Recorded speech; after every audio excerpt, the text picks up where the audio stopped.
belenyúltam a DM-be, ugyanis TikTokon láttam pár olyan újdonságot, amire azt gondoltam, hogy nekem ez kell, és nekem az annyira kell, hogy nem ér rá holnap munka utánig, így elindultam most a DM-be.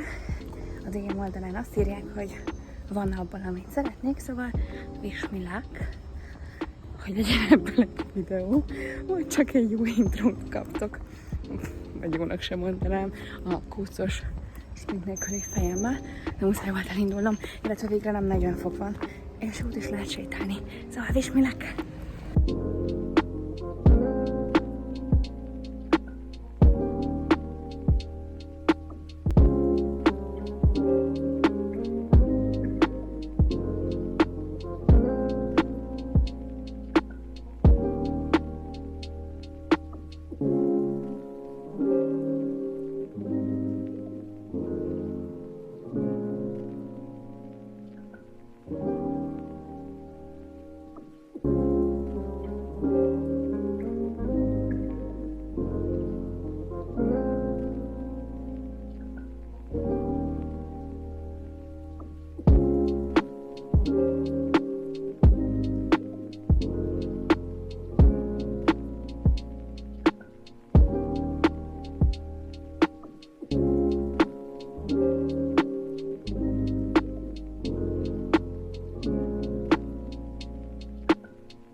Most jöttem rá, hogy körülbelül 5 perce beszélek nektek, és nem nyomtam rá a felvétel gombra.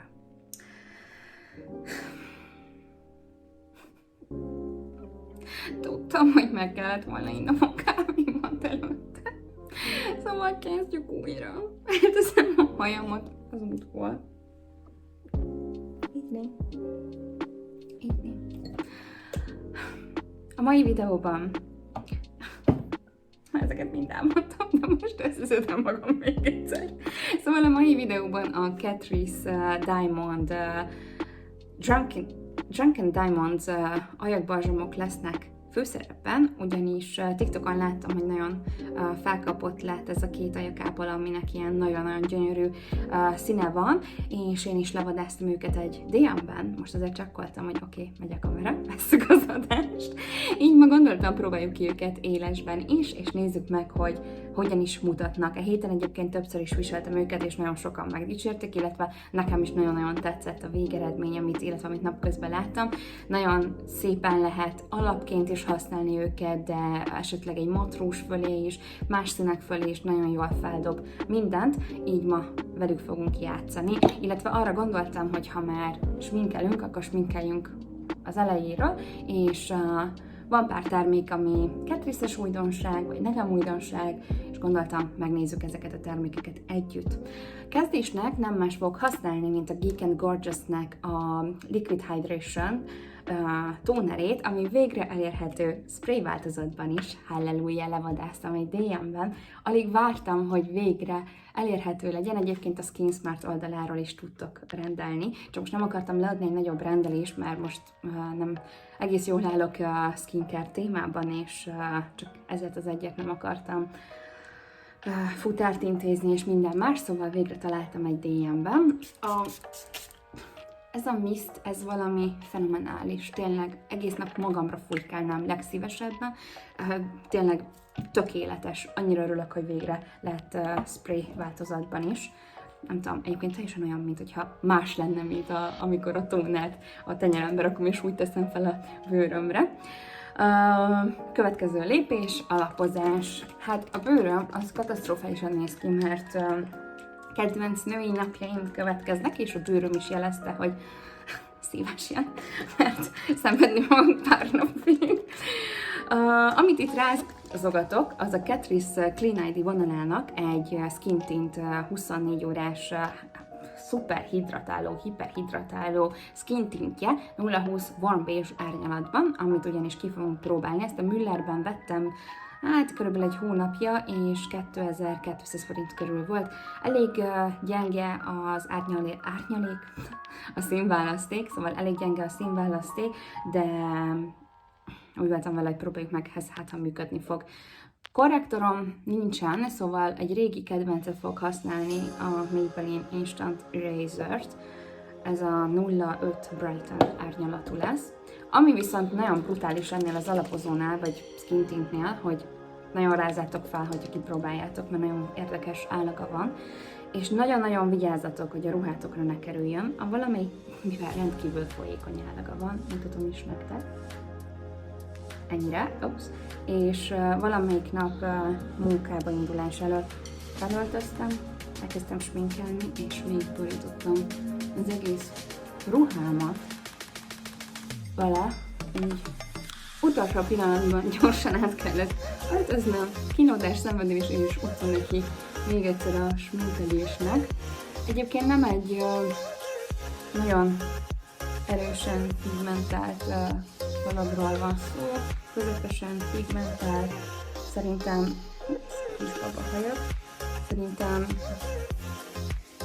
egy kis kellemes a fedése is. A szín először egy kicsit sötétnek tűnik, és nagyon sárgás, barnás árnyalatnak, de vagy szépen felmelegszik, és tényleg így bele dolgozódik a bőrömbe, azt érzem, hogy úgy egységesedik, és jobban lehet vele dolgozni, jobban bőrszínemé is alakul maga a termék, és egészen szép, egységes összképet ad. Látjátok, azért látszódnak a bőrhibák, de mégis egy kicsit ilyen egységesebb fedést biztosított. Következő lépésben egy pici korrektort fogok tenni a szemem alá. Egy picit ilyen csúcsam ezt a részt. És viszont túlzásba. Egyébként ez az alapozó nem rossz, tehát hogy egy drogériás hidratáló alapozóhoz képest szerintem teljesen rendben van. Azt sajnálom, hogy tényleg nagyon rossz az árnyalék, megint árnyalat, nem tudom mondani ez a szó nekem, az árnyalat színválaszték. Először az árnyalatot és a színválasztékat szeretném összetenni, és abból alkottam meg ezt a csodás kifejezést. Egy pici púdert teszek a kritikus zónákba, a szemem alá és a fülzónába. Ez az Essence-nek a Banana Powder elnevezésű púderje, ami olyan felkapott lett TikTokon, hogy konkrétan megvásároltátok az összeset, és én aki már nem tudom mióta használom, sehol nem találok. Szóval, hogyha valahol látjátok a banánpúderét az Essence-nek, írjátok meg, mert semmelyik drogériában nem találtam belőle egy darabot sem. Oké. Következő egy kis bronzer lesz, ami szintén a Clean ID Catrice-nek a Mineral Bronzere, 010 Light árnyalatban. Ez egy olyan gigantikus méretű bronzer, hogy szerintem egész életemben elég lesz. Viszont nagyon szeretem, mert egy nagyon kis kellemes színvilága van, nagyon jól lehet vele dolgozni, nem az a nagyon, ha megnézitek, kicsit ilyen hidegebb tónusú, de mégis nagyon szép az összhatása, és van, amikor a szememre is ezt használom szemhéjpúdernek, amikor csak egy ilyen nagyon gyors sminket szeretnék összetenni. Így mi. Jó. Szeretnék használni egy blush-t is, ami szintén egy Catrice termék lesz, a Blush & Box-ból a Glowing Multicolor elnevezésű 010-es Dolce Vita árnyalatban. Egyébként úgy láttam, hogy a Catrice-nél is elkezdődött a szokásos kiárusítás, és nagyon szép, és a Rossmannban találtam ezt, ha jól emlékszem, 1000 forintba került, így nem hagyhattam ott, mert már van ebből a típusból egy másik árnyalatom, amit nagyon-nagyon szeretek, és nagyon kis szép. A színe olyan tökéletes kis nyári szín az arcáknak. Én az orromat nem szoktam pirosítozni, tudom, hogy ez egy nagy trendre, de szerintem én úgy nézek ki, mint egy bohóc, hogyha ezt elkezdeném csinálni. Így ez nálam kimarad. Amikor kicsit úgy érzem, hogy erős a blushom, és a pirosítom, akkor visszamegyek a púderecsetemmel, és egy picit beledolgozom azokba az almácskákba, hogy ne legyen annyira drasztikus bohóc hatás. Jó, fogom szintén a pirosítót, picit belenyúlok az ujjacskámmal, és a szemhéjamra a kezemmel felviszek belőle egy picikét.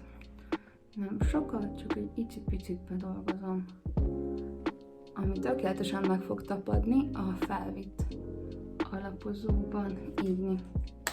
Nagyon tetszik a kék szememhez ez a barackos árnyalat, és szeretem az ilyen multi-use termékeket, tehát én simán használok egy blusht is a szememre, vagy egy bronzert a szememre, mert pont akkor van értelme, hogyha megveszünk egy terméket, hogyha többféle módon is ki tudjuk használni, szóval bátran javaslom, hogy próbáljátok ki a pirosítótokat, vagy a bronzereteket a szemeteken is egy gyors mink érdekében. A szemceruzaként az Estée Lauder Double Wear-nek a 02-es Espresso árnyalatát fogom használni, ami az egyik totális kedvencem még mindig, a legtökéletesebb barna és extra tartós. Remélem nem fogják kivonni a forgalomból. Nem csinálok semmit, nem húzok vonalat, semmi, hanem az alsó szempillatövemben kicsit végigmegyek és próbálom picit definiálni itt ezt a vonalat, hogy kicsit sötétebb legyen a szempillámnak a töve. Jó, következő lépés. Én mindig nem tudok beszélni, innom kellett volna egy kávét, szóval én mindig a szempillám előtt használok fixáló sprayt, és ennek az az oka, hogy nagyon gyakran van az, hogy tüsszentek, és a jóistenbe is felragad az összes még meg nem száradt fixálóba a szemfestékem, így szempilláfestékem. Tényleg mi van ma velem, hogy nem tudok összetenni egy értelmes mondatot.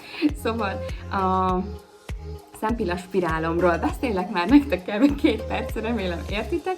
Így először fixálni fogunk.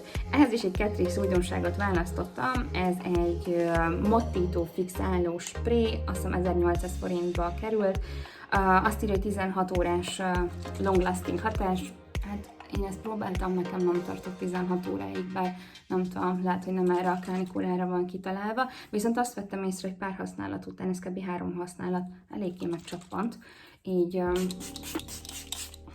kicsit meglepődtem. Nagyon jó a szórófeje, elég sok termék ilyen, és viszonylag gyorsan is leszárad, és amiért szeretem, mert nincs semmi erős parfümszaga, vagy bármilyen olyan oda nem illő illata.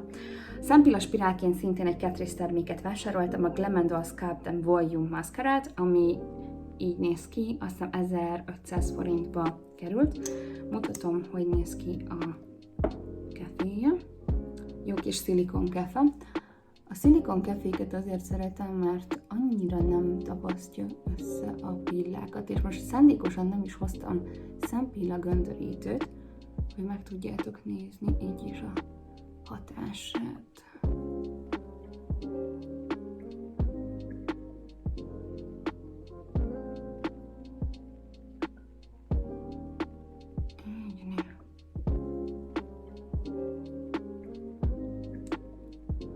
Alsó szempilláimat is egy picit. Nem akarok semmi drasztikusan, nem akarok 600 rétegben átmenni rajta, csak egy pici. De szerintem nagyon szép, fekete, nagyon jól fog. És végezetül, de nem utolsó sorban, jönnek a rózsak. először is mutatom a 0-10-es árnyalatot. Ő egy nagyon-nagyon gyönyörűen pigmentált, kicsit halvány núdos rózsaszínes árnyalat, aranyló csillámos pigmentekkel. Ez a 0-10-es Plumping Lip Balm árnyalat, mármint 0-10-es árnyalata a ajakbalzsamnak. A másik ajakbalzsam az a 0-20-as, ami egy picit már sötétebb, ez egy ugye mint említettem a 0-20-as, ez egy icipicit erősebb árnyalat, viszont nagyon-nagyon szép. Ezt fogom ma használni. És ha megnézitek, látjátok ti is, hogy egy kicsit kimentem, nagyon, nagyon gyönyörű fényt ad az ajkaknak. Önmagában is. Úgyhogy nem használtam most le szándékosan másik rúst. Ez a 0-20-as árnyalat. A 0-10-es árnyalat pedig szintén egy gyönyörű szín, ami egy halványabb, és sokkal halványabb, kis szolidabb csillogást adó fényes ajakbalzsam, viszont szerintem ez tökéletes lehet akkor, hogyha mondjuk egy erősebb színű rúzsotokat szeretnétek feldobni. Ennyi lett volna már ez a videó, minden kettős terméket leteszek nektek az infoboxba, minden tényleg 2500 forint alatt volt, és szerintem szép sminket lehetett vele elkészíteni. Ez a két ajakbalzsam pedig szerintem, aki szereti az enyhe csillogást, és nem csak a matt ajkakat szereti, minden női táskába kötelező darab. Tökéletesen hidratált, nem szárította az ajkaimat, viszonylag tartós is volt, amennyire egy ajakbalzsam, egy fénylő ajakbalzsam tartós lehet. Nyilván, hogyha megeszel vele egy oldalast, nem fogod maradni utána a szádon, de tényleg szerintem 1800 forintért tökéletesek és csodaszépek. Remélem nektek is tetszett ez a videó, és hogyha szeretnétek ezeket a termékeket, akkor belinkelem nektek ezeket is az infoboxba, hogy meg tudjátok nézni, hogy nálatok melyik DM-ben érhetőek el. Ha tetszett, nyomjatok rá egy lájkot, ha még nem iratkoztál fel a csatornámra, iratkozz fel, hogy ne maradj le a következő videómról, és találkozunk később. Sziasztok!